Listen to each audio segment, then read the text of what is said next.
Hello කොහොමද ඔයාලට? ඉතින් අදත් ආවේ මෙන්ටල් හෙල්ත් සම්බන්ධ තවත් වීඩියෝ එකක් අරගෙන. ඉතින් චුට්ටක් බලන්න මේ සිද්ධියේ ඉන්න කෙනා ඔයා වගේ කෙනෙක්ද කියලා.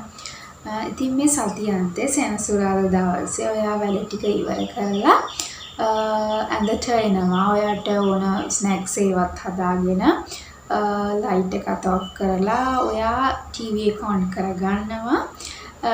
ඔයා අලුතෙන් ගත්ත Netflix පැකේජ් එකේ ඔයා කැමතිම මූවී එකක් බලන්න. ඉතින් ඔයා ස්ක්‍රීන් එක ස්ක්‍රෝල් කරගෙන යනකොට ඔයාට හම්බ වෙනවා romance, comedy, thrillers, horror movies, action movies වගේ ඔයා කැමති ඔක්කොම ඒවා හම්බ වෙනවා.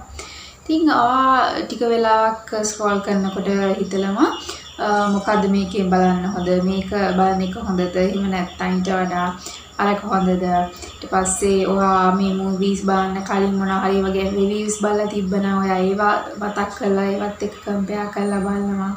ඉතින් මෙහෙම ඉන්නකොට ඉබේටම වෙලාව යනවා. ඊට පස්සේ දැන් ඔයා තවත් ස්ක්‍රෝල් කරගෙන යනකොට ඔයාට දැන් ෆිල්ම්ස් වල ටයිටල්ස් මොනවත් පේන්නේ නැහැ. කිසිම අදාළත්වයක් නැති වෙන මොනවද හිතවිලි ටිකක් වාගේ ඔළුවට ඇවිල්ලා ඔයා ඒක ඔස්සේ හිත ගිහිල්ලා. දන්නේම නැතුව පැය දෙකක් තුනක් විතර ගිහිල්ලා. ඊට පස්සේ ඔයාට ඉතින් මේකේ එක්සයිට්මන්ට් එක නැති වෙලා හරි බෝරින් වගේ. ඔයාට නිදිමත වෙලා ඔයා නිදා ගන්න යනවා. ඉතින් මේ සිද්ධියේ කියන කෙනාත් අඩු වැඩි වශයෙන් ඔයා වගේ. ඉතින් එහෙමනම් බොහෝ වෙලාවට ඔයා ඕවර්තින්කර් කෙනෙක් වෙන්න පුළුවන්. ඉතින් අද කියන්න යන්නේ ඔයා ඕවර්තින්කින් කරන කෙනෙක් නම් ඒ ඕවර්තින්කින් ගතිය අඩු කරගන්න පුළුවන් ටිප්ස් 5ක් ගැන.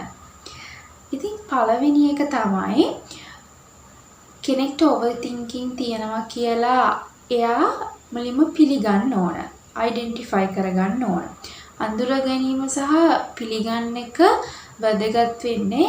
එහෙම නැත්නම් අපිට නිරන්තරයෙන්ම ඕවර්තින්කින් කියන එකත් එක්ක ගැටුමක් ඇති වෙනවා. එතකොට අපි හිතන්න යනවා අනිත් අයත් එක්ක අපි නිතරම අපිව කම්පෙයාර් කරන්න ගන්නවා. අනිත් කෙනා නම් ඕවර්තින්ක් කරන්නේ නැහැ. යා අට්ලීසින් ජීවිතේ ඩිසිෂන්ස් ගන්න පුළුවන්. මං වගේ යා ඕන මට වැඩි හිතන්නේ නැහැ.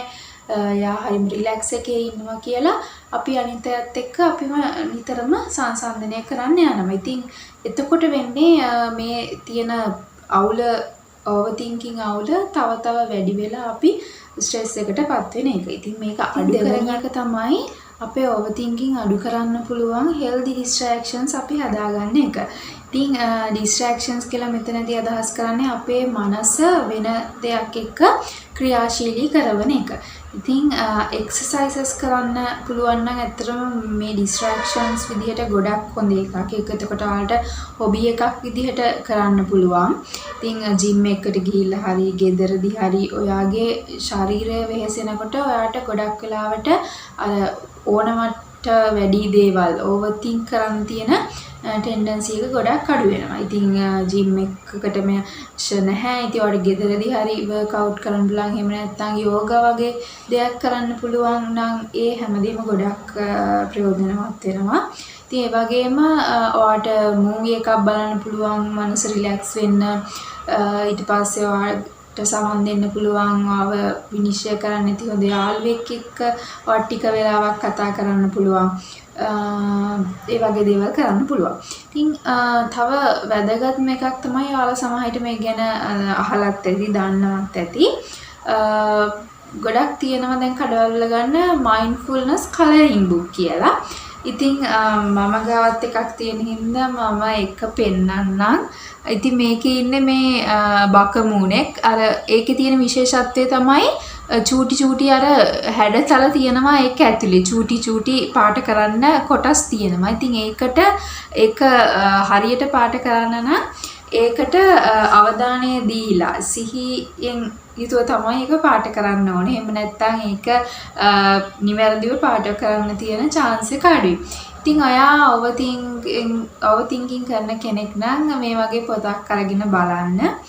ඇත්තටම මේක ගොඩක් ඔයාලා එක පාට කරන්න ගත්තාම තේරෙයි එකෙන් ලොකු සහනයක් මනසට නිදහසක් දැනෙනවා. ඉතින් ඔයා ඕවර්තින්ක් කරන්න කෙනෙක් නම් මම අනිවාර්යෙන් සජෙස් කරනවා මේ වගේ පොතක් අරගෙන ඒක try කරලා බලන්න කියලා. ඒකේ වෙනසක් ඔයාලට විඳින්න පුළුවන් වේවි. ඉතින් මේ distractions වල වැදගත්කම තමයි අපි ඕනවට වඩා ඒක අපි හිතලම control කරන්න ගියොත් අර spring එකක් තද කරලා අතෑරියා වගේ ඒ overthinking කියන එක අර original shape එකටම එන්න පුළුවන්. ඉතින් ඒක හින්දා මේ distraction එකක් එක්ක මනස ක්‍රියාශීලී කරාම ඒක අපිට නොදැනුවත්වම ඒ overthinking ගතිය control වෙලා යනවා. ඉතින් තුන්වෙනි එක තමයි අපි වර්තමාන මොහොතේ ජීවත් වෙන එක. ඉතින් මේක ගොඩක් කට්ටිය ඇත්තටම දන්න එකක් විශේෂයෙන් නොකියුවත් හැබැයි මේක ඇත්තටම ගොඩක්ම වැදගත් දෙයක්. ඉතින් අපි සාමාන්‍යයෙන් අවධානය යොමු කරලා බැලුවොත් අපි හිතන දේවල් වලට අපි ගොඩක් වෙලාවට කරන්නේ අතීතය ගැන හිතන එකක්. එක්කෝ සද්දයකට විතර යාළුවෙක් එක්ක මොකක් හරි කතා ගිල වචනයක් එහෙම වෙලා ඔයා ඒක ගැන හිත ඉන්නවා. මෙහෙම කියන්නේ නැතුව මම මේ විදිහට කතා කරා නම් හොඳයි කියලා ඒක ගැන දිගින් දිගටම අනවශ්‍ය විදිහට ඔයා හිතලා.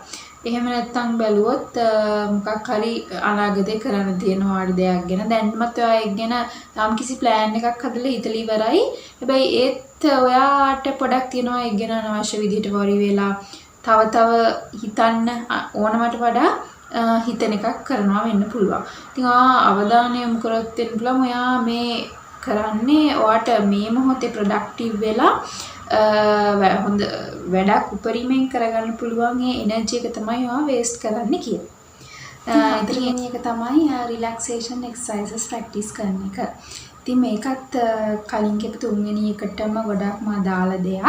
එයාට ඒක ටිකක් ගොඩක් සිම්පල් කියලා හිතන හින්දා ඒක වෙනම පොයින්ට් එකක් විදිහට කතා කරන්න හිතුවා. ඉතින් රිලැක්සේෂන් එක්සර්සයිසස් ගැන කතා කරනකොට ඔයාලා දන්නවා ඇති බ්‍රීතිං එක්සර්සයිසස් කොහොමත් ඒක ගොඩක් overthinking අඩු කරලා ඔයාලට mindfulness practice කරන්න ඒක ගොඩක් උදව් වෙන්න පුළුවන්.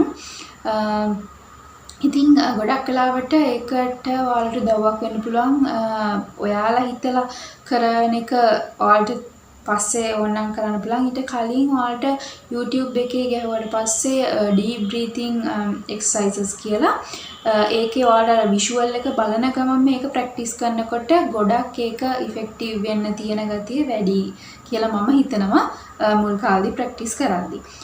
ඉතින් ඒක හොඳ ක්‍රමයක්. ඒ වගේම ඔයාලට පුළුවන් තව grounding exercises කියලා අපි ඒවට කියනවා. ඔයාලට හිතන්න පුළුවන් මට පේන දේවල් පහ ඇඟිලි පහට ගණන් කරලා මට පේන දේවල් පහක් නම් කරනවා. මට ඇහෙන දේවල් පහක් මේ මොහොතේදී මට දැනෙන දේවල් පහක් විදිහට ඒ වගේ ඔයාට කවුන්ට් කරලා හිතන්න පුළුවන්. එතකොට ඔයාලා වෙන වෙන දේවල් හිතන්න නැතුව මේ මොහොතට එන එක තමයි ඒකිනුත් කරන්නේ. ඉතින් අවසාන එක තමයි ඔයා මේ overthinking thoughts වලට challenge කරන එක. ඉතින් මේක කලින් කියපු තුන්වෙනි එක හතරවෙනි එකයි එකට ප්‍රැක්ටිස් කරනකොට ගොඩක් මේක ඉෆෙක්ටිව් වෙන්න පුළුවන්. ඉතින් ඔයාලට පුළුවන් ඔයා අතීතේ වෙච්ච දෙයක් ගැන හරි අනාගතේ ගැන ඕනවට වඩා ප්ලෑන් කරන හරි අවස්ථාවකදී ඔයාලට පුළුවන් මේක ඇප්ලයි කරලා ඔයාම ඕනකමින් consciously ඔයා හිතනවා මේ thoughts වලට challenge කරන්න. උදාහරණයක් විදිහට ගත්තොත් දැන් මම අතීතේ වෙච්ච දෙයක් ගැන ඕනට වඩා පස්සේ වෙන්නම් ඇයි මම මේක කරන්නේ? ඇයි මම අනාගතේ ගැන ඕනවට වඩා හිතන්නේ? ඒකින් වෙන්නේ මට මේ මොහොතේ මගේ කාලේ ප්‍රොඩක්ටිව්ව ගත කරන්න පුළුවන්, සතුටින් ඉන්න පුළුවන් කාලේ තමයි මම ඕනවට වැඩි දේවල් ගැන හිතන්න ගිහිලා නාස්ති කරගන්න යන්නේ.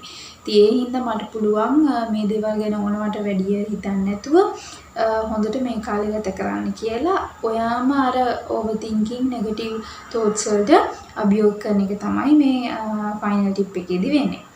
ඉතින් අද කිව්වේ සරල ඒත් වැදගත් වෙන tips පහක් overthinking අඩු කරන්න පුළුවන්. ඉතින් මේ tips පොඩි doses වලින් හරි daily practice කරන්න ගත්තට පස්සේ ඔයාලට තේරෙයි overthinking කියන එක අඩු කරගන්න පුළුවන් දෙයක් කියලා අනිවාර්යෙන්ම.